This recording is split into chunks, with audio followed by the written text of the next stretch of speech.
Vous voyez, mes amis, la vérité sur le sujet est qu'une personne ne passe pas d'une marche bouillante avec Dieu dans une relation intime avec le Sauveur à une vie mauvaise en une nuit. C'est un processus lent et descendant. Ils commencent par compromettre la meilleure chose pour de bonnes choses, et cela ne met pas longtemps avant qu'ils ne compromettent les bonnes choses pour ce qui est mal. Il y a quelques années, maudire les charismatiques était une bonne prédication. Après tout, certains de leurs grands noms ont mordu la poussière à cause de l'immoralité.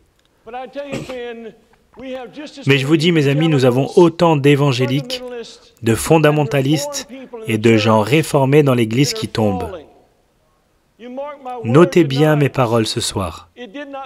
Cela n'a pas commencé par le fait qu'ils soient passés d'une relation vitale avec le Sauveur à une apostasie totale en une seule nuit. Ce fut un processus lent, comme vous le verrez dans la vie du roi Salomon. C'est un avertissement. C'est un avertissement du berger. Et je veux commencer ce soir par partager avec vous une petite satire qui, je crois, mettra un peu les choses en place, afin que vous puissiez comprendre où nous allons ce soir. Elle est appelée le plan. Satan a convoqué une convention mondiale. Dans le message d'ouverture à ces esprits mauvais, il a dit « Nous ne pouvons pas empêcher les vrais chrétiens d'aller à l'église. Nous ne pouvons pas les empêcher de lire leur Bible et de connaître la vérité. Nous ne pouvons même pas les empêcher d'avoir des valeurs conservatrices, mais nous pouvons faire quelque chose d'autre. Nous pouvons les empêcher de construire une expérience intime et durable avec Christ.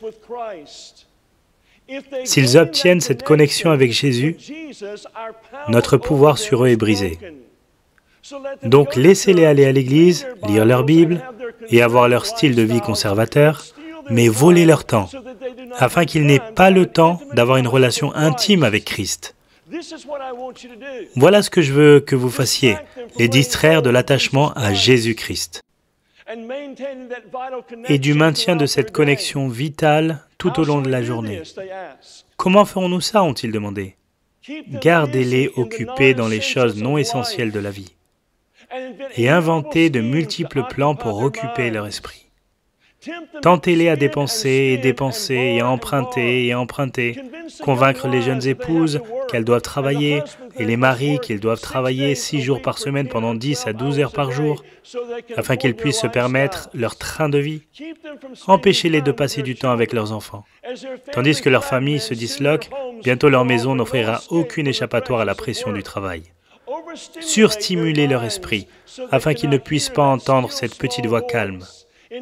Incitez-les à écouter la stéréo pendant qu'ils conduisent. Faites qu'ils gardent la TV, les vidéos ou les CD constamment allumés dans leur maison.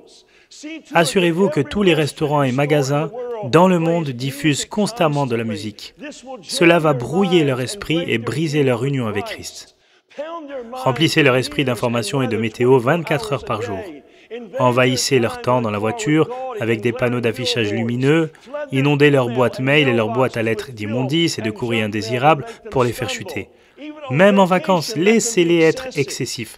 Faites-les revenir de leur congé, épuisés, inquiets et non préparés pour la semaine suivante. Ne les laissez pas aller dans la nature. Envoyez-les plutôt dans les parcs d'attractions, les événements sportifs, les concerts, les cinémas et les centres commerciaux. Et quand ils se rencontrent pour une communion spirituelle, ne les laissez pas parler de quoi que ce soit de profond ou de ce qu'ils affrontent. Découragez-les d'aimer sa présence quand ils sont ensemble. À la place, faites qu'ils craignent de s'ouvrir et remplissez leur temps de bavardage futiles, de rires frivoles et de potins afin qu'ils partent avec des consciences troublées et des émotions perturbées. Laissez-les participer à la conquête des âmes. Mais remplissez leur vie de tellement de bonnes causes afin qu'ils n'aient pas de temps pour chercher la force de Christ. Bientôt, ils travailleront avec leur propre force, sacrifiant leur famille et leur santé pour la vision. C'était presque une convention. À la fin, les esprits démoniaques se sont rendus avec empressement à leur mission, entraînant les chrétiens partout à être occupés par la vie et à les éloigner de celui qui est la vie. Ont-ils réussi? Vous jugez.